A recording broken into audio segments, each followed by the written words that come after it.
नमस्ते अनि स्वागत छ सबैजनालाई मेरो नेपाली सादा रेसिपीमा। आज चाहिँ मैले तिहार स्पेशल फिनी रोटीको रेसिपी ल्याएको छु। सर्वप्रथम मैले साटो बनाउनको लागि चामललाई कसरी रेडी गर्ने भन्ने रेसिपी पनि तपाईहरुसँग शेयर गर्दै छु। फिनी रोटी बनाउनलाई साटो चाहिँ एकदमै महत्त्वपूर्ण चीज मानिन्छ। त्यसैले चामलको धमिलो पानी जान्जेलसम्म पानीमा राम्रोसँग सफा गर्ने अनि यसरी पानी तर्ने भाँडामा एकछिन बेर पानी तर्याउने, त्यसपछि मात्रै सुकाउने भाँडामा राख्नुपर्ने छ। मैले नाङ्लोमा सुकाउँदै छु, तर नाङ्लो अलिकति कालो कालो भएर चाहिँ मैले पातलो कपडा बिछाएर फेरि त्यसको माथि यो धोएर राखेको चामललाई सुकाएको छु। यसरी जालीमा राखिसकेपछि पानी तर्किन्छ र यसमा मज्जाले सुकाउने बेला पानी हुँदैन र राम्रोसँग अब पारिलो घाममा तपाईले 2 दिन जति यो साटोलाई सुकाउनु पर्ने छ।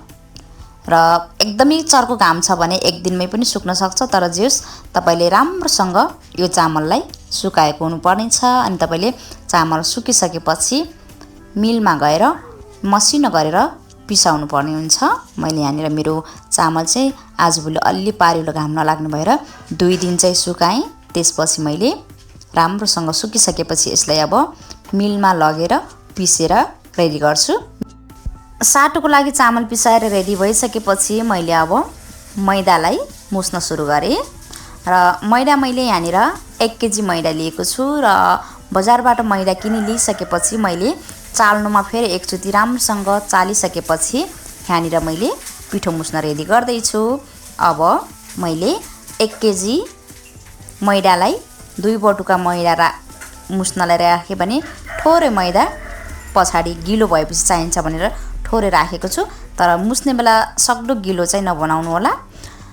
र पिठो मुस्नु अगाडि थोरै घिउ या तेल राख्नुभयो भने रोटी राम्रोसँग फुरेको हुन्छ। त्यसैले नराख्दा पनि रोटी नबन्ने हैन, बन्छ, तर घिउ राख्दा तेलले मुस्दा झन् अझ राम्रो हुन्छ। त्यसैले मैले यहाँनिर सानो चम्चाबाट 2 चम्चा जति मैले घिउ राखेँ र अब यसलाई घिउ र मैदालाई मात्रै राम्रोसँग एकैछिन यसरी फिट्नु पर्ने हुन्छ। र एउटा हातले फिट्ने बेला जताकतै नफिटे जस्तो हुन्छ। त्यसैले तपाईले यसरी दुईटा हातले राम्रोसँग मार्नु भयो भने जो अगाडि तेलमा नफिटेको, तेलमा नमुसेको मैदा र यसमा धेरै फरक पाउनुहुनेछ। तेलमा नमुसेको मैदा अलिकति हावामा उड्ने जस्तो हुन्छ भने यो तेलमा मुसिसकेपछि अलिकति यसको वेट बढे जस्तो हुन्छ, अलिकति गरुङ्गो भए जस्तो हुन्छ, तपाईहरुलाई महसुस भइहाल्छ। र यतिको भइसकेपछि तपाईहरुले नर्मल चिसो पानीले नै मुस्नु पर्ने छ। र मैदा मुस्ने बेला एकदमै ख्याल गर्नुपर्ने छ, धेरै पानी पनि नराख्ने, बिस्तारै बिस्तारै पानी राख्दै मुस्दै गर्नुपर्ने छ। र यसलाई एकदमै तागत चाहिँ प्रयोग गर्नुपर्ने हुन्छ, यसमा धेरै तागत लाग्छ। त्यसैले जति सक्नुहुन्छ मार्नु होला अनि कम पानीमा पनि अझ राम्रोसँग मुस्ने प्रयास गर्नुहोला। सुरुमै तपाईले यो पिठो मुस्ने बेला गिलो बनाउनु भयो भने छोपेर राख्दा झन् गिलो हुन सक्छ। त्यसैले अहिले चाहिँ ठिक्कको बनाउने, यसरी मुस्दै लैजाने। अनि तपाईहरुले चाहिँ पिठो चाहिँ 1 घण्टा आधी घण्टा अगाडि मुस्नु भयो भने रोटी बनाउन एकदम सजिलो हुन्छ। र एकैछिन बेर पिठो राम्रोसँग मुछिसकेपछि मैले यसरी 5 मिनेट 10 मिनेट जति मार्छु।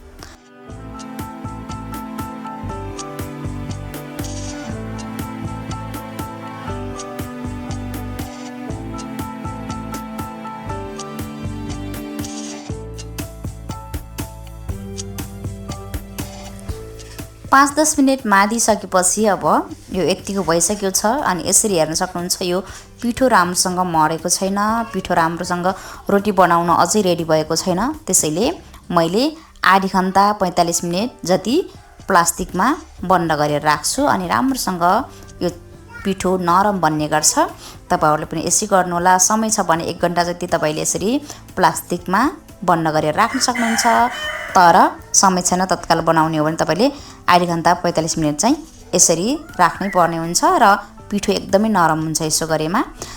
पिठो नरम हुँदै गर्दा मैले यहाँनिर साटो बनाउन तयारी गर्दै छु। यो साटो चाहिँ तपाईहरुले अगाडि मैले सुरुमै देखाएको थिएँ, चामल धोएर सुकाएर पिसेर बनाएको पिठो हो।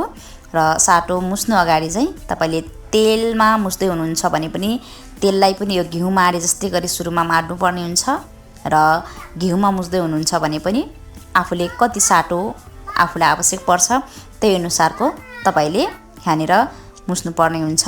र तपाईले घिउमा बनाउँदै हुनुहुन्छ र तोरी तेलमा बनाउँदै हुनुहुन्छ साटो भने पनि सुरुमा तेललाई मात्रै या घिउलाई मात्रै यसरी मार्नु होला 10 मिनेट जति। र यसरी मारिसकेपछि यो घिउ एकदमै नरम बन्छ र पातलो बने जस्तो पनि हुन्छ।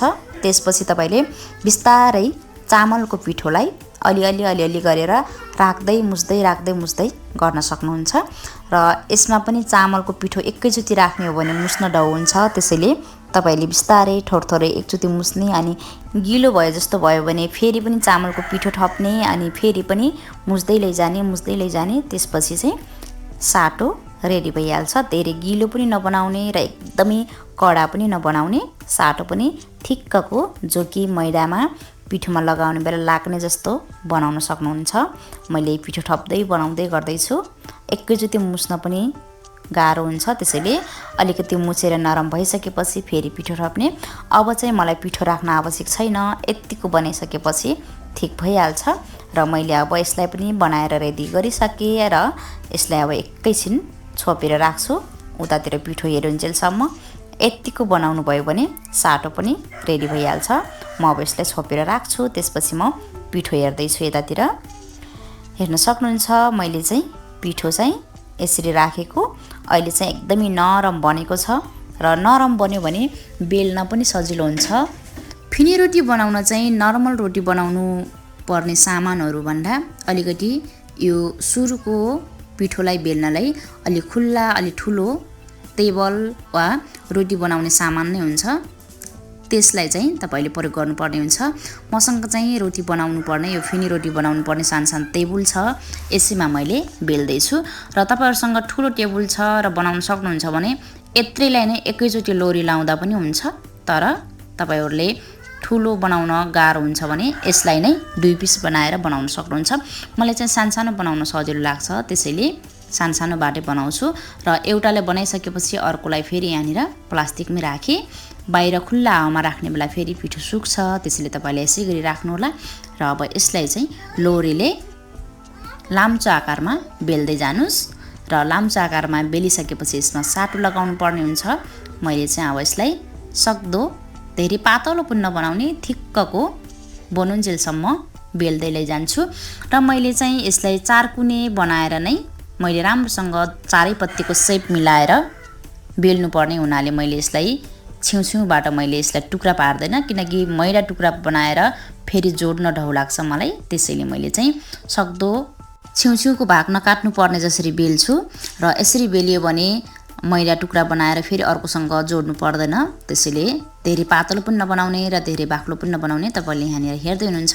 यतिको बनाइसकेपछि अब यसमा अगाडि रेडी बनाएर राखेको साटोलाई कतै पनि खाली नहुने गरेर तपाईले यसमा लगाउनु पर्ने हुन्छ। मैले चाहिँ पिठो मुचेर बनाउँदै गर्ने बेला साँझपख बनाउँदै छु। तपाईहरुले चाहिँ फिनी रोटी सक्दो दिनमा बनाउनु होला।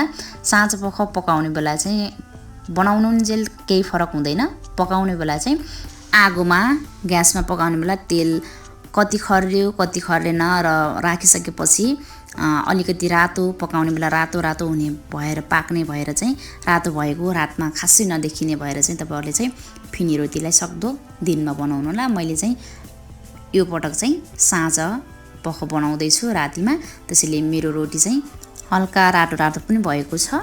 अब तपाईहरुले चाहिँ मैले भनिसके दिनमा बनाउनु होला। र साटोलाई यसरी कतै पनि मैदाको पिठो खाली नहुने गरेर लगाइसकेपछि साइडबाट यसरी तपाईले माथितिर फर्काएर बेर्दै जानुपर्ने छ। यो बेर्ने बेला तपाईले साइडको यसरी मिलाउँदै बेर्दै गर्नुपर्ने हुन्छ। र यसरी बेरिसकेपछि अन्तिममा फेरि राम्रोसँग यसरी मिलाउनु पर्ने हुन्छ, जो कि सातो ननिस्कियोस् र यसमा यसरी बनाउँदै गर्ने बेला राम्रोसँग बन्द होस् भनेर यसलाई राम्रोसँग चिप्काउँदै लैजाने। अनि यसबाट धेरै निकाल्नको लागि तपाईहरु फेरि यसलाई राम्रोसँग बिस्तारै यसरी लाम्चो आकारमा हातैले यसरी पेल्दै लैजानुस्, दुवैतिरबाट छेउतिरबाट साटो ननिस्कियोस् भनेर यसरी मिलाउँदै मिलाउँदै लैजानु होला। र पिठो चाहिँ सारो पनि होइन गिलो पनि होइन ठिक्कको बनाउनु पर्ने हुन्छ। र यसरी बनाइसकेपछि यसलाई पनि धेरै लामोसम्म नतान्ने, ठिक्कको बनाइसकेपछि तपाईले फेरि यसको गोलाइ आफूलाई कत्रो मन पर्छ, कसैलाई ठुलो मन पर्छ, कसैलाई सानो मन पर्छ, त्यही अनुसारको गोलाइ काट्ने अनि यसरी मिलाएर राखिदिने। अब मैले सबै अर्को लोरी पनि यसरी नै लगाउँछु, त्यसपछि यसरी नै बनाउँछु।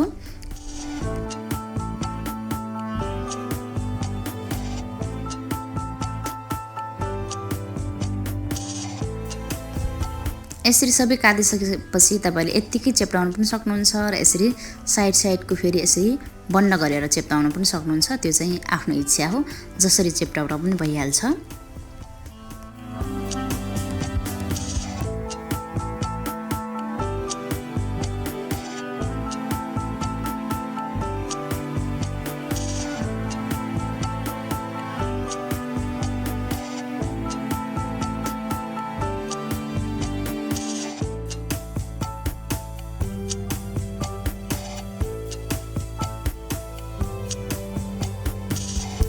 अब मैले यसरी प्लास्टिक भएको नाङ्लोमा राख्दैछु। तपाईहरुले धेरै बनाउँदै हुनुहुन्छ भने कुनै एउटा भाँडामा परात जस्तोमा राखेर चाहिँ तपाईले यसको माथिबाट छोपेर राख्नु होला। फेरि खुल्लामा राखेपछि सुकिहाल्छ। मैले चाहिँ थोरै बनाउँदै छु, त्यसैले चाहिँ यहाँनिर यही खुल्लैमा राख्दै छु।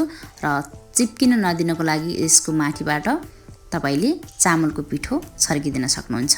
मैदा पिठो चाहिँ नछर्किनु होला। अब चाहिँ मैले सानो रोटी बेल्न सुरु गर्दै छु, त्यसैले यसरी बेल्नु पर्ने टेबलमा थोरै चामलको पिठोलाई छर्किदिने अनि रोटी बेल्न सजिलो हुन्छ। यसरी बेलेपछि बेलनामा पनि टेबलमा पनि रोटी सप्किदैन र तपाईले राम्रोसँग बेल्न सक्नुहुन्छ। र कत्रो शेप बनाउनु पर्ने हो, कस्तो शेप बनाउनु पर्ने हो, त्यही अनुसार बेलेर तपाईले यसरी बीचबाट डिजाइन दिन सक्नुहुन्छ। अनि मैले चाहिँ यो बेलेको रोटी नसुकोस् भनेर यसरी कपीहरुको पान्नामा यसरी राख्दै मैले सबै रोटीलाई यसरी बनाउँदै जानेछु। र सबै रोटी एकैचोटी रेडी गरिसकेपछि मैले फुराउन रेडी गर्छु। यसरी बनाउँदै अर्को पान्ना यसरी फर्काउँदै फेरि रोटी राख्दै फेरि पाना फर्काउँदै राखेर अन्तिममा सबै बनाइसकेपछि मात्रै फुराउने गर्छु मैले। र यसरी नै तपाईहरुले रोटीलाई बेलेर रेडी गर्न सक्नुहुन्छ।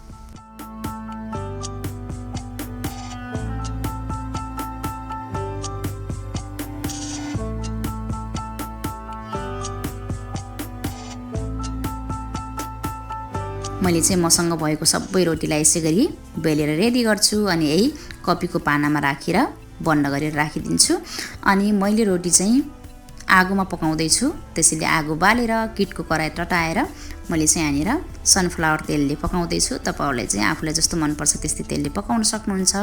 अनि मैले यहाँनिर एउटा कराई मुनितिर घोप्टो पारेर यसको माथि सफा कपडा राखेँ, किनकि मैले अगाडि रोटी बेल्दै गर्ने बेला चामलको पिठो राखेर बेलेको थिएँ, त्यसैले त्यो चामलको पिठो रोटीमा नपरोस् भनेर चाहिँ यहाँनिर पानीमा यसरी रोटीलाई यसरी भिजाउँदै अनि यसमा पुसेर तेलमा राखेर पकाउनु पर्नेछ।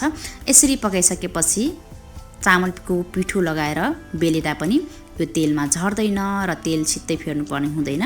र तपाईले यसैगरी पालै-पालो सबै रोटीलाई पकाउन सक्नुहुन्छ र बनाउन सक्नुहुन्छ। मैले चाहिँ यसैगरी बनाउँदै छु। र यो फिनी रोटी चाहिँ एकैछिन पाक्ने गर्छ र तपाईले धेरै बेर तेलमा उल्टाइपल्टा गरेर पकाइरहनु पर्दैन, छिट्टै पाक्ने भइहाल्छ। मैले चाहिँ सबै रोटीलाई यसैगरी बनाउने गर्छु र यसरी पोसेपछि चामलको ढुलो पनि चामलको पिठो पनि झर्छ पानीमा, त्यसपछि तेलमा सिधै पकाइदिने, केही हुँदैन। यसरी पकाउनु भयो भने म चाहिँ सबै रोटी यसरी पकाउने गर्छु। अनि हेर्न सक्नुहुन्छ रोटी चाहिँ रेडी भइसक्यो। तपाईहरुलाई आजको मेरो रेसिपी कस्तो लाग्यो सल्लाह सुझाव दिनु होला र मेरो रेसिपी तपाईहरुलाई सजिलो लाग्यो मन पर्यो भने तपाईहरुले सजिलैसँग फलो गर्नु होला। र यदि हजुरहरुले मेरो च्यानललाई सब्स्क्राइब गर्नु भएको छ भने मेरो च्यानल सब्स्क्राइब गर्नु होला। र तपाईहरुलाई भेली रोटी र सिन्कामारी रोटीको रेसिपी चाहिन्छ भने स्क्रिनको भिडियो हेर्नु होला। Bye bye.